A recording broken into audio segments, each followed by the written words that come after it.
बाद ही वो इच्छाधारी नाग अपनी नागिन की गोद में दम तोड़ देता है। ये देखते ही नाग के वियोग में नागिन के मुख से दर्द भरी जोरदार चीख निकली। पूरा जंगल उसकी चीख से थर्रा उठा। रोती बिलखती नारी को देख असमंजस और अपराध बोध से घिरा राजा जब अपने घोड़े से उतर उनकी तरफ चलता है, तभी उसने देखा मृत्युप्रांत मनुष्य रूपी इच्छाधारी नाग अपने असली रूप में आ जाता है। ये देख राजा के पैरों नीचे से जमीन खिसक जाती है। उसे समझते देर न लगी कि ये तो इच्छाधारी नाग नागिन का जोड़ा था। अपने मरे हुए नाग पति को अपने गले में टांगे नागिन जोर जोर से रुदन करती हुई भयंकर गर्जना के साथ बोली, हे पापी मनुष्य, आज जिस प्रकार मैं अपने पति के वियोग में तड़प रही हूँ, एक दिन तेरी पत्नी भी तेरे वियोग में ऐसे ही तड़पेगी। ये सुनते ही राजा का चेहरा एकदम फीका पड़ गया। वो नागिन से बोला, हे नागिन, मुझे क्षमा करे, मैंने तुम्हें नहीं देखा, मुझसे बहुत बड़ी भूल हो गई। राजा की बात सुन दहकते अंगारों सी आंखें लिए मनुष्य रूपी इच्छाधारी नागिन बोली, पापी मनुष्य, भूल नहीं, अपराध किया है तूने। हत्यारा है तू मेरे पति का, जिसके लिए मैं तुझे क्षमा नहीं बल्कि मृत्यु दंड दूंगी। मैं अपने मरे हुए पति की कसम खाकर ये प्रण करती हूँ कि आज से ठीक 9 दिन बाद नाग पंचमी के दिन मैं तुम्हें दसकर अपने पति का बदला पूरा करूंगी।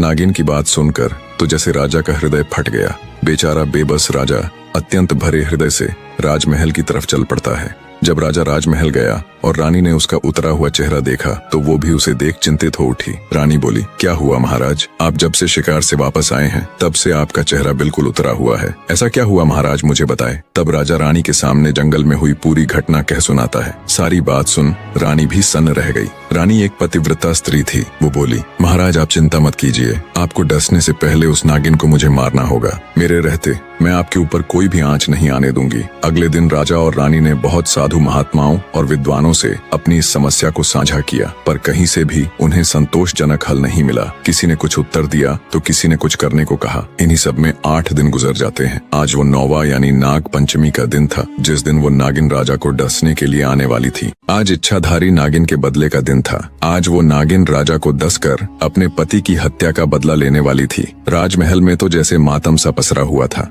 मारे भय के राजा महल के कमरे में दुबका हुआ था। उसने अपने कक्ष से लेकर महल के मुख्य द्वार तक सिपाहियों को तैनात कर दिया। महल के चारों तरफ सिपाहियों का कड़ा पहरा था। तभी भिक्षा के लिए एक सिद्ध महात्मा जी राजमहल पधारे। महल में पसरा हुआ मातम देख जब महात्मा जी ने द्वारपालों से कारण पूछा तो द्वारपाल ने सारा किस्सा महात्मा जी को कह सुनाया। द्वारपाल की बात सुन महात्मा जी बोले, तुम मुझे फौरन अपनी रानी के पास ले चलो। तब एक द्वारपाल अंदर गया और उसने महारानी को बाहर उस महात्मा के आने का किस्सा बताया। द्वारपाल की बात सुन महारानी खुद ही राजमहल के द्वार पर गई और सम्मान पूर्वक महात्मा जी को राजमहल